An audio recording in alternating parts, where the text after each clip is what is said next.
són les despeses d'allotjament de l'equip d'escortes de l'alcalde.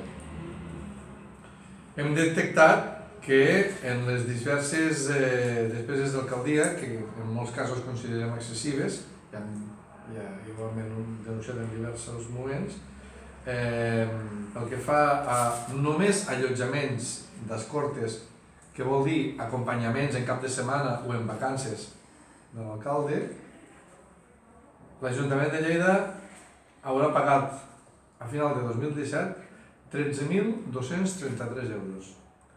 Insisteixo, això és només allotjaments.